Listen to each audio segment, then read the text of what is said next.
Welcome and thank you for joining us for everything you need to know about stroke and recovery part 2. My name is Alexandra Ramsey, and I am the Director of Sales and Marketing at the Kensington Reston, a Kensington Senior Living community offering assisted living and 2 levels of memory care in Reston, Virginia. Kensington Senior Living has 7 unique communities, 4 located in Virginia, Maryland, and New York, and 3 sister communities located in California. Kensington is truly privileged to support caregivers from coast to coast. Kensington Senior Living focuses on relationship-based care, care built on the foundation of our promise to love and care for your family as we do our own. The promise was what initially drew me to become part of the Kensington organization in 2019. Personally navigating the highs and lows of a father with a 12-year Parkinson's diagnosis, I understand firsthand the importance of the compassion and support from organizations like Kensington Senior Living. After working in the aging industry for over a decade, I also see how difficult caregiving can be for spouses and loved ones, especially in today's rapidly moving and stressful environment. It is programs such as the one you are attending now that are so important for those of us walking through a caregiving journey to hear from expert professionals on keeping us current with the latest advances in care, management, and treatment of conditions that affect seniors and their families. We are so delighted that you are taking the time to join us for this evening's presentation and hearing from experts like Suzanne Coyle of the Stroke Comeback Center, Sigonia Tansman, speech pathologist, life coach and author Katie Fair of MedStar Health, and Robbie Fibo of DPI Adaptive Fitness. If you're new to the Zoom platform, this presentation is in webinar format. This means your cameras and microphones will remain off and muted throughout the presentation. We will be answering questions that were previously submitted at the time of registration, but we'll also answer additional questions submitted in the Q&A box if time permits. I would now like to proudly introduce our first presenter, Suzanne Coyle, Executive Director of the Stroke Comeback Center. We are delighted to have Suzanne with us this evening on behalf of the Stroke Comeback Center, which is a nonprofit organization committed to supporting survivors of stroke and other brain traumas throughout their recoveries. She is a licensed speech language pathologist. Prior to her current role, she had a lengthy career in outpatient rehabilitation setting, working with adults and acquired communication disorders such as aphasia. Her research and presentation interests include aphasia group treatment and the quality of life after stroke. Please join me in welcoming Suzanne Coyle. Great, thank you so much. Thank you for the opportunity to be here today, and thank you to Kensington for covering this important topic. To start off, I just want to do a quick review of the definition of a stroke. And a stroke is an interruption to the blood supply in the brain for any period of time. And one of the questions that we're often asked is if a TIA or a mini stroke counts as a stroke, and it does. In those situations, it's important to know that that can be a warning sign for future strokes and something to take seriously. Someone in the United States has a stroke every 40 seconds. And while the risk certainly increases with age, strokes can and do happen at any age. And here at Stroke Comeback Center, people are often surprised to know that the average age of our participants is 62.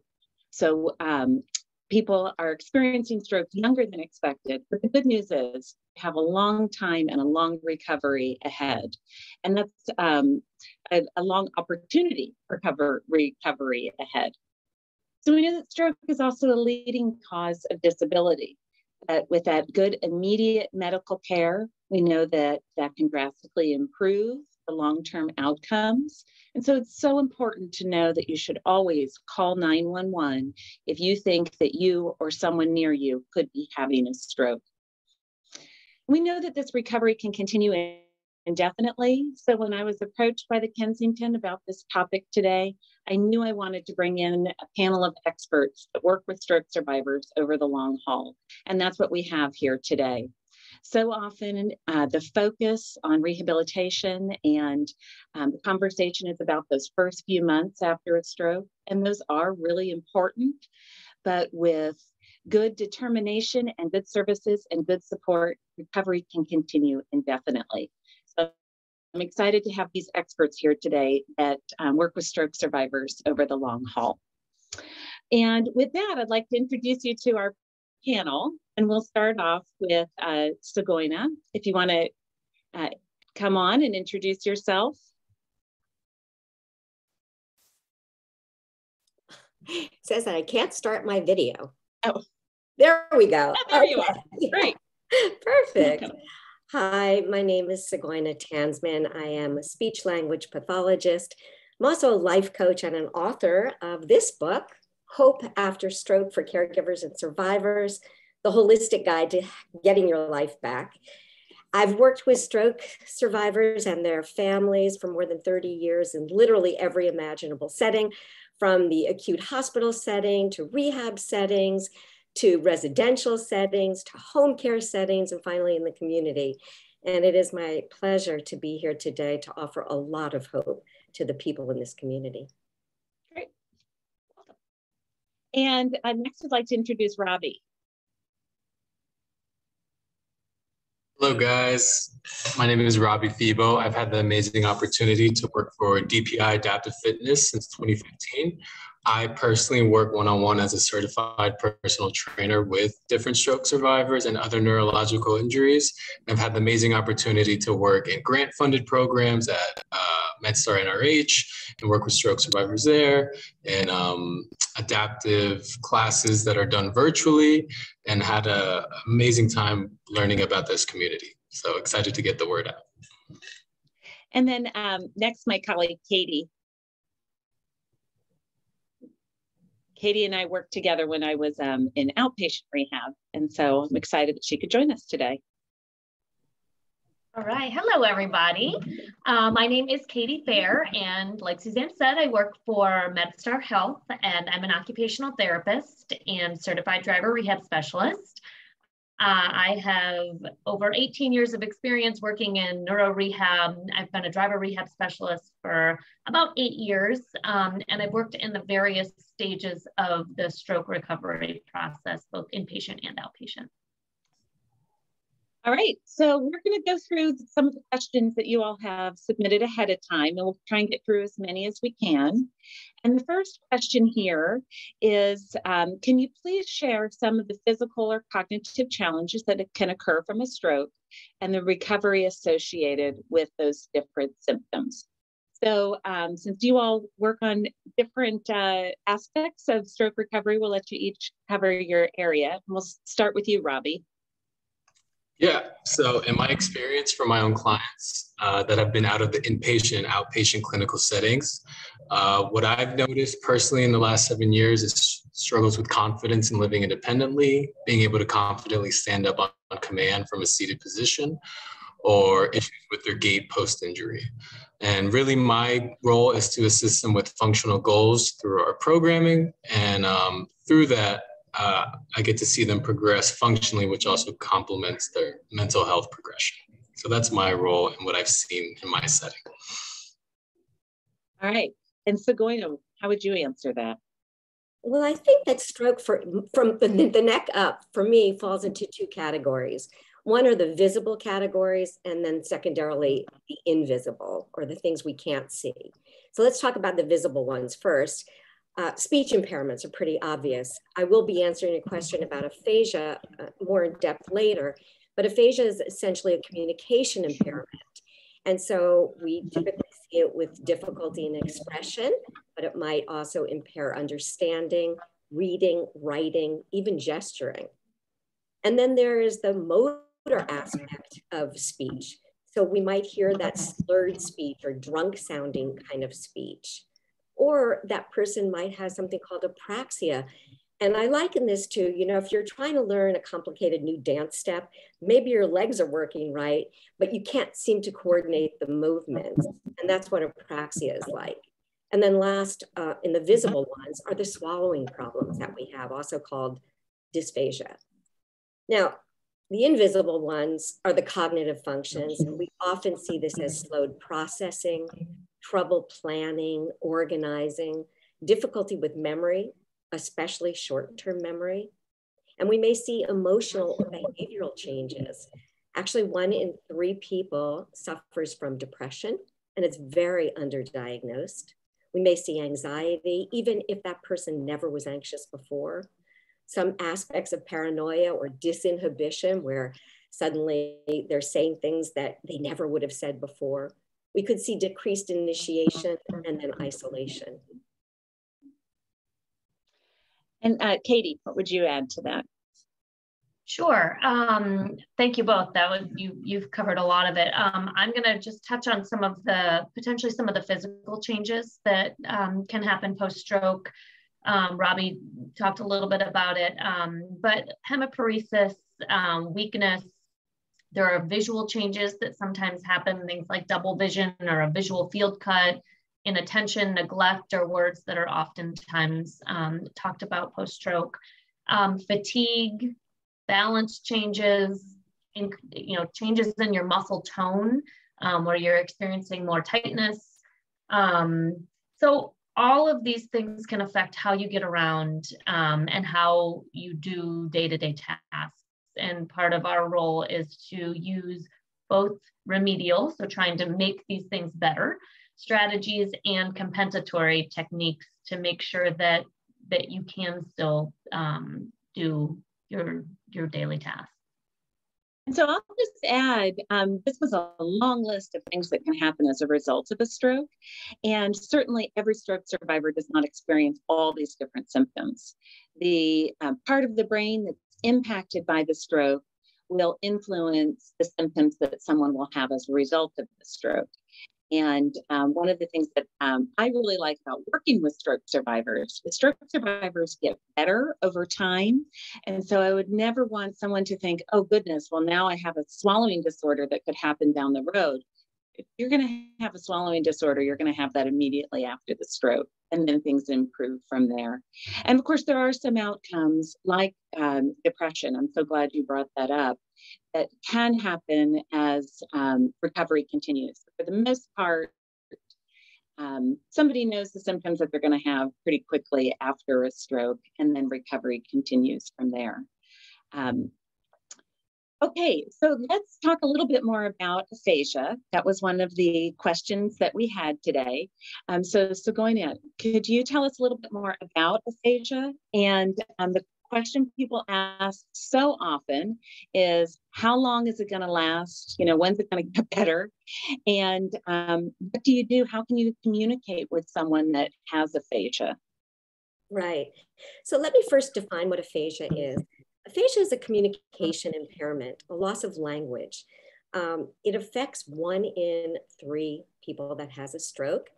And it can be anywhere from a very mild to a very significant type of impairment. So it's characterized by like fluent or non-fluent speech.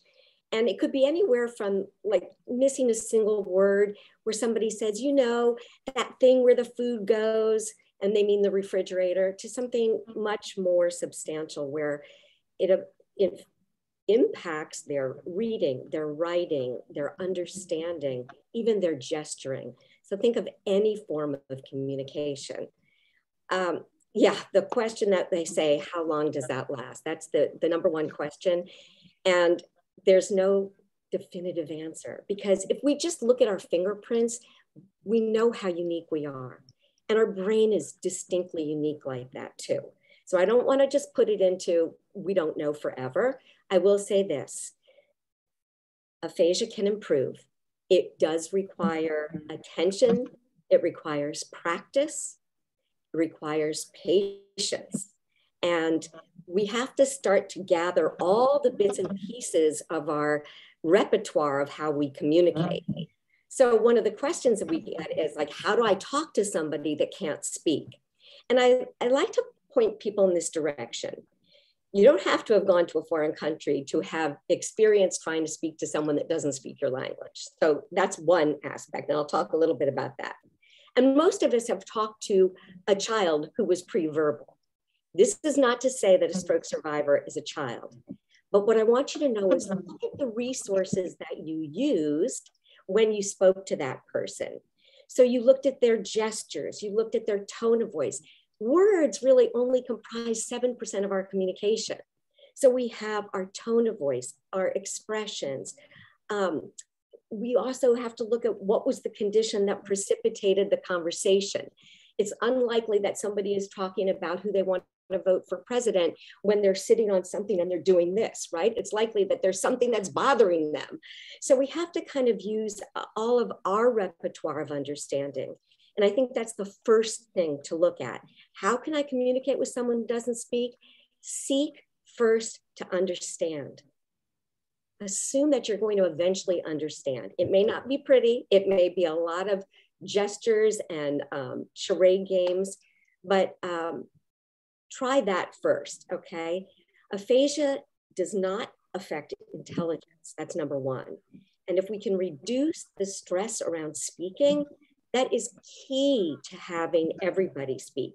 We all know, even if you haven't had a stroke, if you go to that Starbucks line and you've got 10 people behind you and you want a double frappe latte with 17 different things, it's hard to get it out. So stress creates a problem. Maintain your eye contact when you're conversing with that person, and check for understanding, and most importantly, give time for that person to respond. Resist the temptation to fill in for them, right? They are processing in the best way they can. Use a pleasant tone of voice and facial expressions that look like you're trying to understand versus look like you like to be spoken to. And repeat questions or instructions as necessary. Give your visual prompts and cues as necessary. And don't pretend you understand something if you don't. Yeah. I mean, I don't know if you want me to answer what every person with aphasia wants you to know. Would you like me to answer that? Sure, yes. Okay. Number one, they want you to know that they're not a child, that they are an adult, and to speak to them like an adult, that their intellect and their hearing are likely not impaired. So saying it louder doesn't help. Give them that time to respond, be patient, know that they're scared and hurt and trying their best. And just like you said, Susan, be honest if you don't understand. You have to judge whether you can use humor versus sarcasm, because sarcasm may not be really well understood. And make sure you have that person's attention. Don't speak to them from a different room. Also, the final thing is, if you're changing the subject of conversation, sort of give them that idea and give them time to process that we've moved on. Mm-hmm. Yep. Okay, thank you.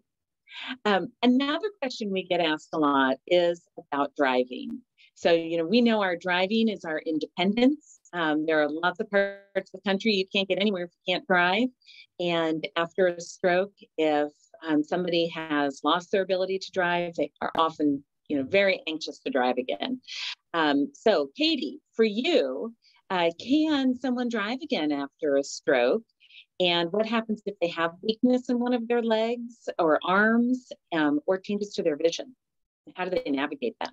Sure. So I am going to put on my hat for my certified driver rehab specialist right now, since I kind of, I'm talking about in two different areas today. So first thing we always ask the person that we're working with is think about how your medical stability. So this means, was your stroke a week ago versus a month ago? 4 months ago? Are your medications being managed correctly? Have you had any seizures? Thinking about fatigue, the reaction time, processing speed, all of those things you want to be in a stable place before we move to that the step where we're talking about driving. Next thing to know about are, what are the regulations for your state licensing agency for return to driving? For example, in the state of Virginia, after you have a stroke, there is a medically mandated 6-month suspension period for driving. And so just being aware, and a lot of times those things are really hard to find. I have found that even physicians are not aware of this always. So the occupational therapists, even if you're not working with a driver rehab specialist, OTs are a good resource. You can go onto your state licensing website, sometimes takes some digging. And then seeking out certified driver rehab specialists, even if it's just to ask those questions. I get lots of emails about that. As far as weakness or hemiparesis, so you might require adaptive equipment to safely return to driving if you're experiencing either of those things. So if you have right-sided weakness, we drive with our, typically, if you're driving an automatic car, with your right leg, 2 hands on the wheel, if you're being safe. So you might have to switch over to what we call a left foot accelerator. And so that doesn't mean you cross your left leg over and drive that way. There are professionals that can install an accelerator on the left side of your brake, and will train you to drive gas brake. And there's been research to show that brake reaction times are actually much faster than doing the crossover. Plus, it's just more ergonomically, it's better for your hips in the long run. So that is for right-sided weakness. Any left-sided weakness. Oh, and a spinner knob. I didn't mention that. It is not, you can't actually palm the wheel legally. So if you are driving, only able to use one arm to drive, you will require a spinner knob on the steering wheel. So if you have left-sided weakness, you might require a spinner knob on the right side of the steering wheel. And then potentially, depending on what type of car you drive, a turn signal crossover. So if your turn stick is on the left side and you cannot use that arm at all to signal, it's an easy piece of technology. So there's actually a crossover bar so that you can keep your hand on the knob and signal with your right hand. So that's equipment, but any equipment that you need to use to drive does have to be approved by the state licensing agency, their medical review team. And then it's added to the back of your driver's license as a restriction. So if you're someone that requires glasses or corrective lenses to drive, if you flip over your driver's license, it actually says that on the back. A lot of people are not aware of that, but that would be where that adaptive equipment goes. If you need a spinner knob, it will say spinner knob. If you need a left foot accelerator, it will say that. If you need both, it will say both. I'm just going to jump on what the going ahead said as well about aphasia. I know that wasn't part of the question, but I do want to address that because sometimes people will think that they can't drive if they have aphasia, and that is not the case at all. I just actually last week finished doing the rehab process with someone that has moderate aphasia, and we had such a good time and great outcomes. Now, that's not to say that she can drive anywhere, because what happens with the GPS is that because it's language-based, the processing speed is slow. And so, but we went within 5-10 miles of her house, and she drove me here and there and everywhere and did absolutely fine. So the restriction on her license would be, same thing with like adaptive equipment, would be she needs to stay within a specified radius from her house and no GPS, no using GPS or someone else to help navigate. Just because when we tried to do that, it just slowed down the processing. From a visual standpoint, so especially visual field, that's a biggie. Both acuity and visual field are both regulated by the state.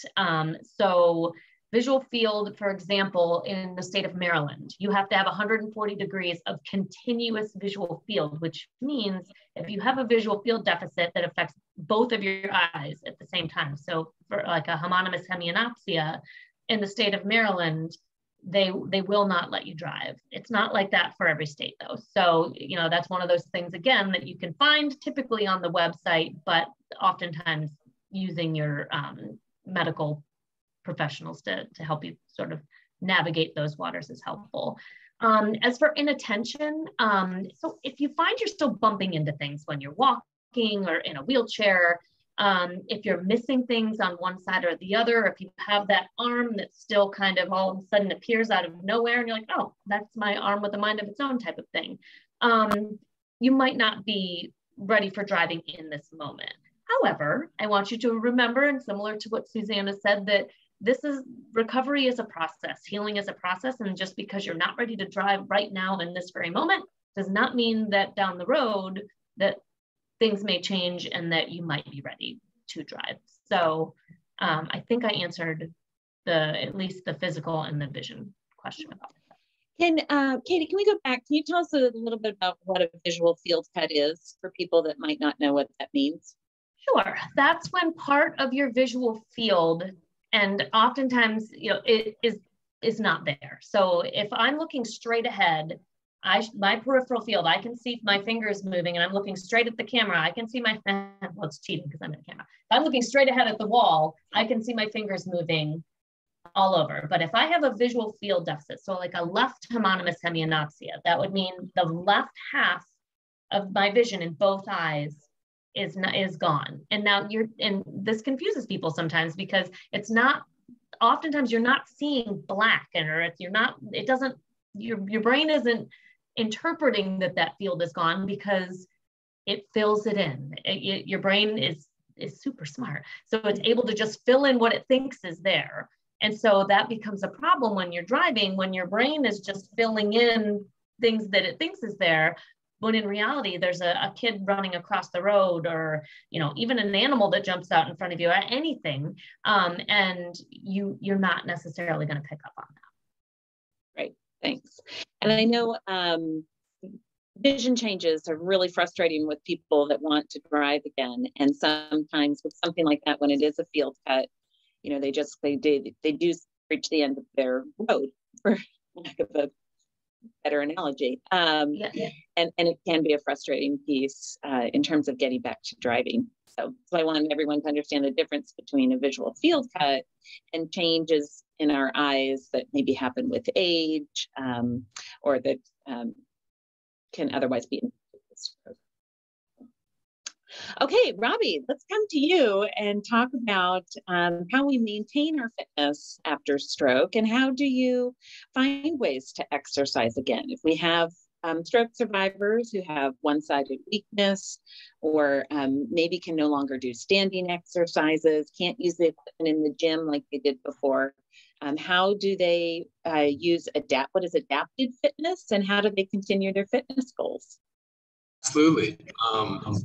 Adaptive fitness is an evolving term, and it's relatively new considering the group that we work with. And specific to stroke survivors, I think Segoina, Katie, and Suzanne have all said where you currently at doesn't mean where you could be. And I think that's a great way to describe adaptive fitness specifically to stroke survivors. Our goal is safe and effective programming to help progress with daily adult activities, gaining more function out of an affected side. But the emphasis on what separates adaptive fitness from, let's say, a commercial gym down the road is safety. Segoina and Katie are well aware of the precautions needed to properly work with an individual who's had a stroke. And that's the foundation of our programming. The owner of the gym that I work at was a licensed PTA and had over 2 decades of experience. And all his knowledge I got to learn through him. And from that, we got to break down perceived barriers, challenge ourselves a little more. A great example, I worked with this survivor this morning. He asked me, what is that piece of equipment over there? And it was our ski machine. And he said, I can't use that, my grip, I won't be able to handle it. Well, we have a grip A glove, we could put it on his hand, and I had him row 1 full mile. He built his way up to that over time. I've worked with him for 2 years, but that was something, if I first told him when I met 2 years ago, he would have thought that would be insane. There's no way I'm going to be able to do a mile with my affected hand, but he did it. So adaptive fitness is empowering our stroke community, letting them know that they do have an outlet to work out, because someone who is a few years, if not longer, out post-injury knows insurance prescriptions don't last forever, and that big packet of exercises can be daunting, intimidating, and sometimes stressful for caretakers to make sure they're doing it right when they don't have the eyes of the physical therapist or occupational therapist. So we just try to create an empowering environment, whether it's through group classes, one-on-one sessions, and a lot of our classes are sponsored.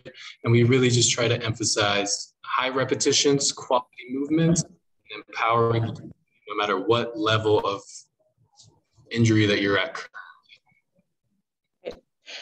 I don't know if any of you have seen Gabby Giffords in the news the last week or so since this documentary out about her, but there's some great segments of her exercising, and she's not a stroke survivor, but her symptoms are pretty similar to a lot of the stroke community. And so there are great scenes of her using adaptive equipment to be able to use, the TRX straps and ride her bike and find ways to exercise in a different way. And I know we've seen folks that have worked out with DPI that have really accomplished amazing things that, like you said, Robbie, they never would have thought possible. But having that support and some a change in the way that they may have done it compared to before, they have really great outcomes. If I could do one more thing, I'm sorry. Mm-hmm. Another thing about adaptive fitness is we want to gain more prescriptions for your following round. So let's say for working on your gait training, maybe it could be evolved into another step after getting the chance to work with us while you're waiting for the next round of insurance. Yeah, and that's a great point. And oftentimes people have their initial course of rehab, or particularly outpatient rehab after a stroke. And depending on the kind of insurance you have, you might have 20 sessions. And then when it's over, it's over. But it's a great way to continue to exercise, and whether that's exercising physically or working on your communication. When you move up to that next level and something is different and something has changed, it's an opportunity to go back to your physician to talk about having more therapy and coming back to see if you can get some more physical therapy, occupational therapy, or speech therapy, to, again, maybe to that next level. Because we know this recovery is the long haul. So I think that a lot of times when people are first discharged, they think that's really the end. But if they keep working and they keep exercising, I love that you're shaking your heads. They keep working, they keep exercising, they continue to recover, and then they can go back and get some more guidance and some more therapy to help them get to, again, that next step. So that was a great point. Thanks for bringing that up. Okay, the next question that we got is about swallowing disorders, in particular, what we call dysphagia. And if somebody maybe is now needing to use tube feedings because they're having difficulty with their swallowing, are there alternatives to processed tube feedings? How can we incorporate healthy foods when people are using tube feedings? And also a bit about that too is how can we improve our appetite? As you can imagine, if you have trouble with swallowing, it's hard to eat. It's no longer enjoyable, and that can create difficulties too. So for that, I'll go to you, Sigorna. Yeah, thank you. Regrettably, I will say the contents of typical tube feedings, sounds like there's feedback here and there's nobody here, but okay, we'll just keep going. Anyway, regrettably, the contents of typical tube feedings is not very healthy. There's almost nothing recognizable in there. That's not to say that it's not going to sustain you, but what I want to say is that our nutrition is so important to our recovery. And that's whether you're having a tube feeding or whether you're trying to regain your own appetite after stroke. One of the things that I can say is, especially, I'm going to address the poor appetite first, and then I'll get to the tube feeding. One of the best things you can do for somebody that's got poor appetite is put little on their plate. And it's really interesting because we think, well, they've lost all this weight, they need to eat more. And that is the appetite crusher. If you see too much food on your plate, you're instantly turned off. So, try and paint with your food, make it colorful, make the textures different, put small amounts in there. Shakes are kind of a great way to get nutrient dense food in, and adding some healthy oils to it, like avocado oil or avocados, or coconut oil or coconut cream based things to give the dense calories and the fat. Our brain is like 60% fat. It needs healthy fats. It needs fatty fish. It needs like salmon and mackerel. And if those foods aren't palatable to you, consider taking that through a supplement, a healthy omega-3. But our brain to recover really needs this nutritional density and variety. So painting with color, I was just doing some research about the more colors, or if you can think about getting 5 different vegetables in, and again, putting those in shakes can be a way to do that. This same thing can actually happen with tube feedings. There are some healthier alternatives now that are packaged. It's called Kate's Farms. That's one thing. And actually hospitals are having that. If you're going home with a tube, I recommend that you, before you leave the hospital, that you know who put the tube in, and because you want that person's name to get the tube out. Frequently what happens when you're out of the hospital, it's like, not my tube, not my problem. So make sure you get that doctor's name and phone number before you leave the hospital. There is a great book. It's called Concussion, Traumatic Brain Injury, The Ultimate Rehab Guide, that talks about gastric tube feedings and how to make your own. You literally can blenderize stuff and put it in the bag itself. And for those people that never liked vegetables, the good news is they're not going to taste them. They're not going to taste the fish because it bypasses it and goes right into their stomach. You do need to talk with your care providers to make sure you know how to properly do the tube feeds, make sure there's no blockages, and how to, successfully clean them.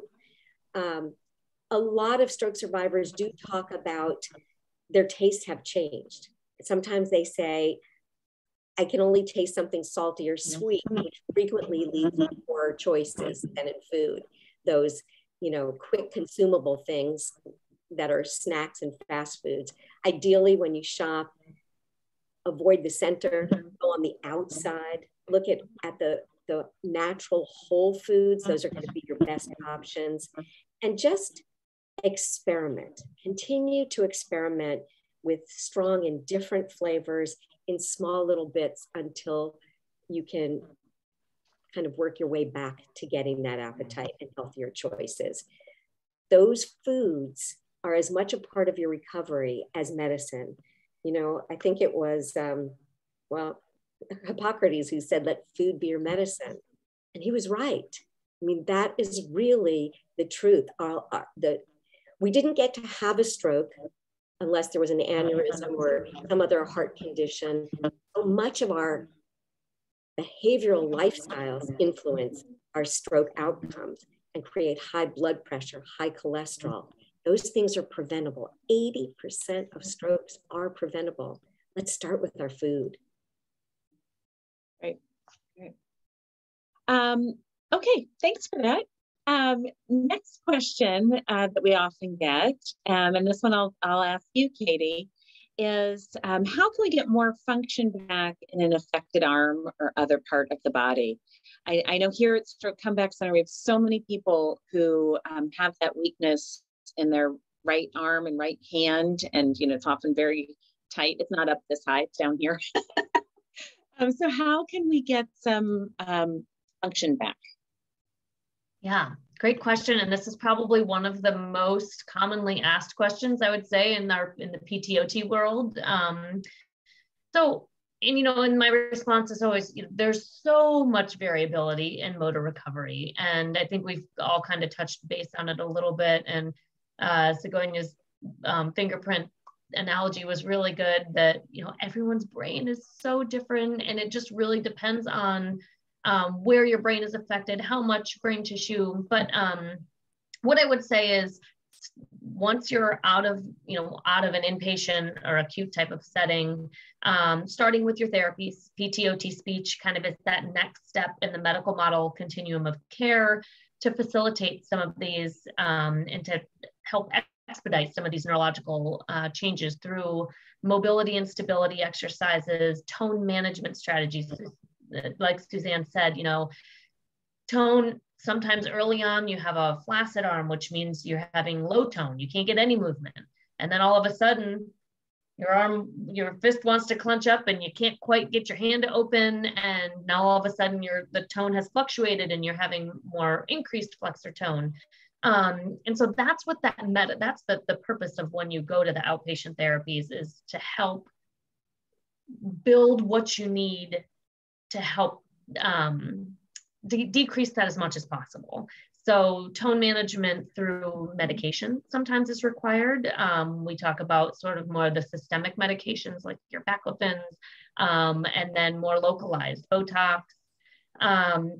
There are different tone management strategies through like splinting a hand or using an AFO, which is the ankle foot orthosis, electrical stimulation or NMES. There are also commercially available tools like the SaboFlex, and I'm not sure how much people have heard of these things, but the SaboFlex, I'm trying to think, there's the Music Glove, the Fit Knee, Modus Hand Robot. There's lots of things out there that are commercially available to help manage some of that tone. None of, and I always am very clear, none of those in by itself is a magic tool. It really isn't. It's gonna take time and kind of a combination of things.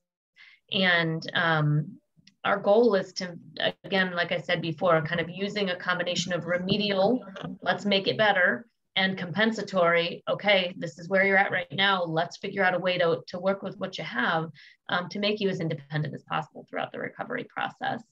And recognizing that the medical model is not the last step in the recovery process. We have, Robbie and Suzanne, like the best examples here, the Stroke Comeback Center, DPI, we utilize these services and refer all the time because we're in the medical model, kind of the last step, but certainly not in the recovery process, the last step. So, utilizing some of these community-based programs along with your home exercise program that's given to you by your therapist are really important. And with those home exercise programs, do people, if they have questions about it after they've been discharged from therapy, or if they lose it, they left it on the bus on the way home or whatever, how do they get an updated copy of their home exercise programs? Because they are so important for maintaining that function. It's a great question. And I'm going to use my mom as an example because my mom had a stroke about 6 years ago now. And, I always am on her about doing her exercises. But every once in a while I see her and I say, Mom, your gait, like you have more weakness. I can tell, like you haven't been doing your exercises. So I said, call your doctor and get a prescription to do more of like a check-in. And it's very different from sort of that original plan of care, which is usually a little bit longer. But the check-in is really to say, okay, this is where you're at right now.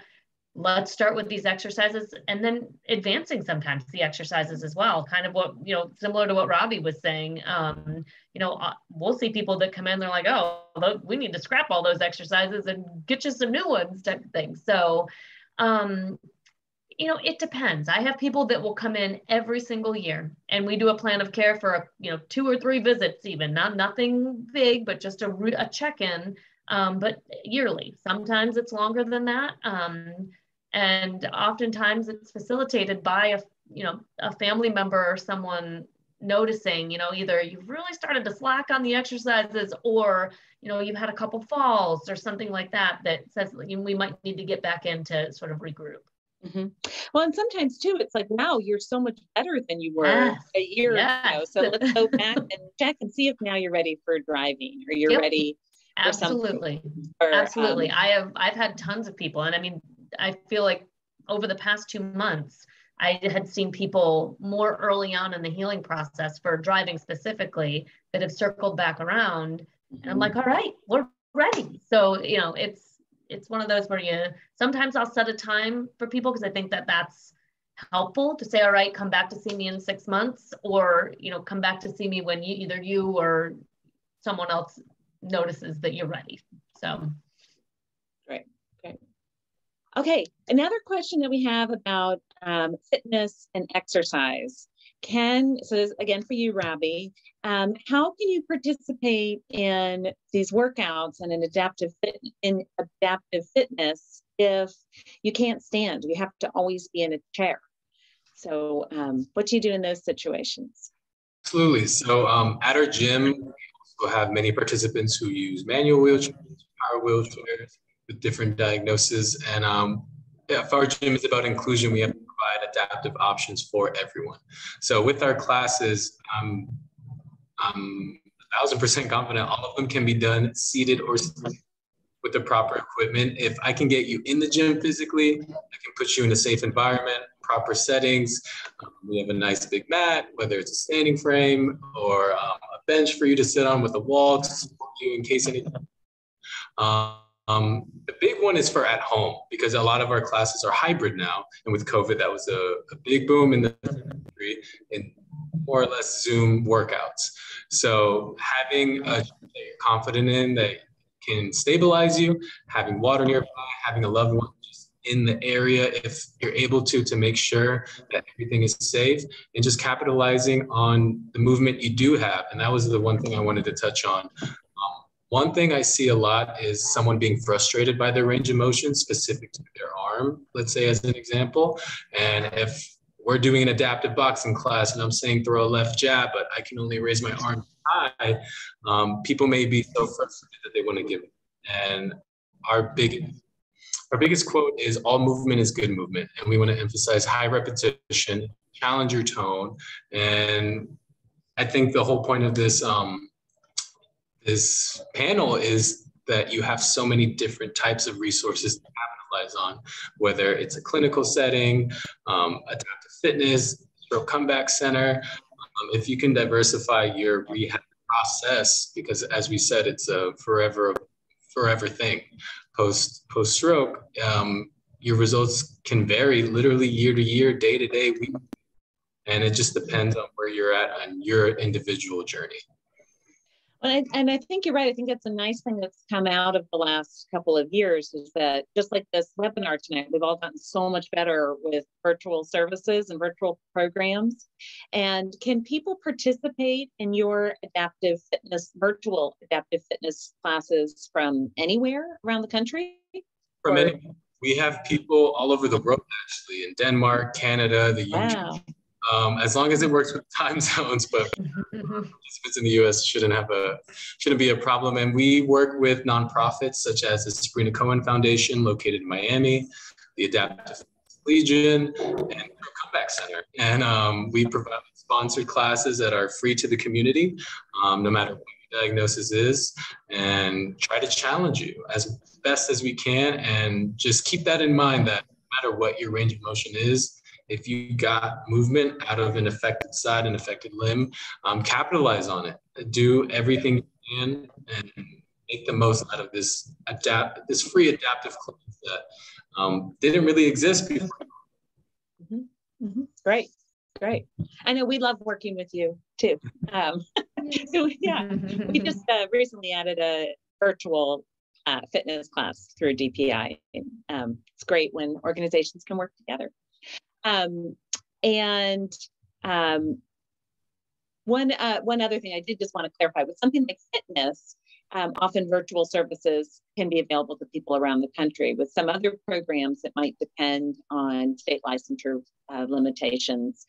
And so if you're interested, if you find a virtual program, you can always just, send them an email, ask about it, see if depending on where you live, you can participate in their virtual services. And there's so much more available now virtually to support people throughout their recoveries online, which is great. Okay, another question that we've gotten a couple of times is about stamina and fatigue. And for this one, I'll let any of you answer. Someone wrote in, said, I suffer from extreme fatigue after as an after effect of my stroke, and how can I increase my energy? I'd like to answer that briefly, and I think we'll definitely hear from Katie as the OT. I think it'll really help it, as well as Robbie, but I like to think about energy in terms of what we need to use to do certain activities. And if we think about like sort of the green light, yellow light, red light approach, we can think of, okay, I know that maybe if I don't have a lot of physical impairment, maybe washing my dishes is a kind of a green light thing. But maybe I have aphasia, and I know that I have to speak on the phone to somebody, and that is for sure a red light deal, right? So I know I have to plan and conserve my energy in a way so that I can utilize the energy that I know from my big things and then have space in between it.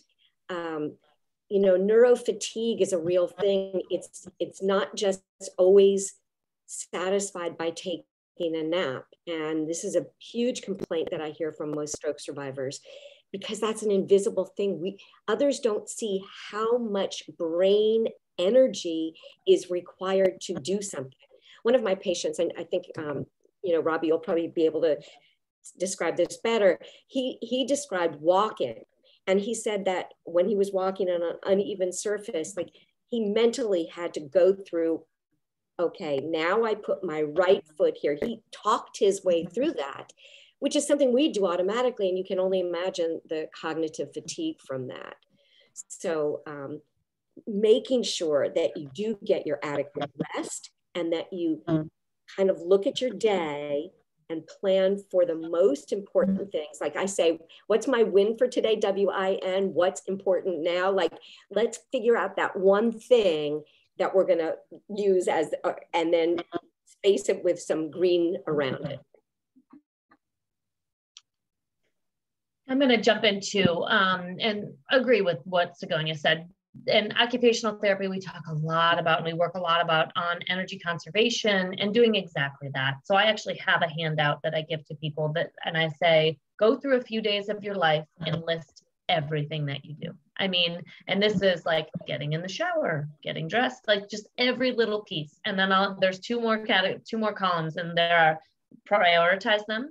So rate them from 1, like this is the most important thing that I have to do. And then the last column is now rate your energy expenditure when you do that task. And so we could, after, you know, and I'll give people a week, sometimes 2 weeks to put it together. They come back, we go through it. And then, okay, now let's get some type of planner and say, okay, let's take these top priority items and space them out. Let's see which ones are the real energy crushers and try to space them out throughout your day, throughout your week, oftentimes. And kind of go from there. You know, we have energy conservation strategies, try and find ways to do things differently. If you can do things seated instead of standing, if you love to cook, but like standing and doing cooking prep just takes everything out of you, you know, buying the pre-cut veggies, finding a safe space in your kitchen to sit as you do things, you know, can really help. I had a patient that I saw recently for driving, and she knew her, and knowing what your limitations are. She said, I do not do anything from the hours of like 12 and 3. Don't do anything. I nap, I rest, I have to recover from those hours. And she takes it seriously, because I called her, oh, I have a driving opening. I know you're on my wait list. Nope. And that is during my downtime. I am not doing it no matter how much I want to drive again. And she does well. She can get through her day, but she takes that time every day to make sure that she has a rest break built into her day. And so, you know, again, it's one of those things where everybody's different, but I think that that's one of the things you kind of have to figure out, not only like prioritizing and kind of putting, you know, organizing your week, but making sure that you stick to your plan to make sure that you have enough energy to get through the day and the week. And sleep is so important after a stroke too. It's so important. I mean, sleep is when your brain has time to repair and recover and has nothing to do but keep you alive and repair that damage from the stroke. And I think oftentimes stroke survivors are surprised by how much sleep they need.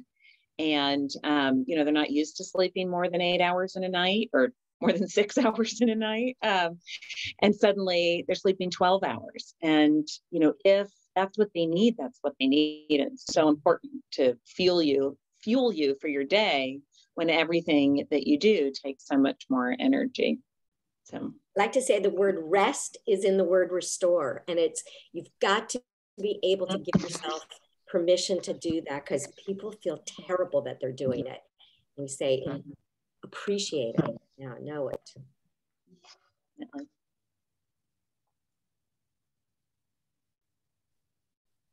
Oh, we can't. Oh, we can't hear you.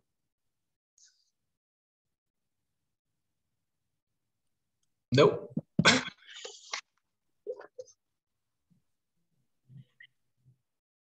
All right.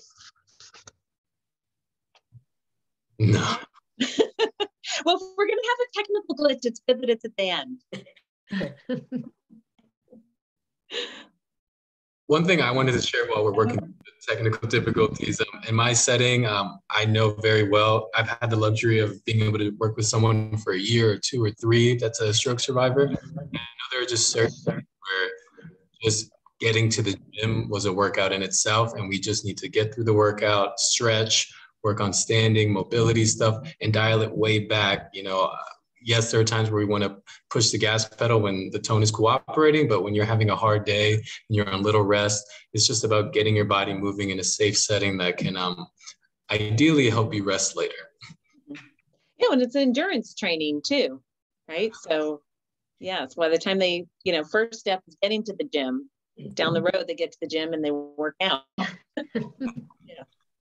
Well, we, Kensington Senior Living, cannot thank all of you enough. What an invaluable conversation that we were able to share with our audience. And we, unfortunately, were not able to get to all the questions that were submitted through registration and in the Q&A. But I just want everyone to know that in the next couple of days, you will receive a copy of the webinar with links to all these wonderful people that you can contact, with a copy of the webinar that you can share. And so again, thank you so much on behalf of Kensington Senior Living for your time today. Have a great evening. Thanks.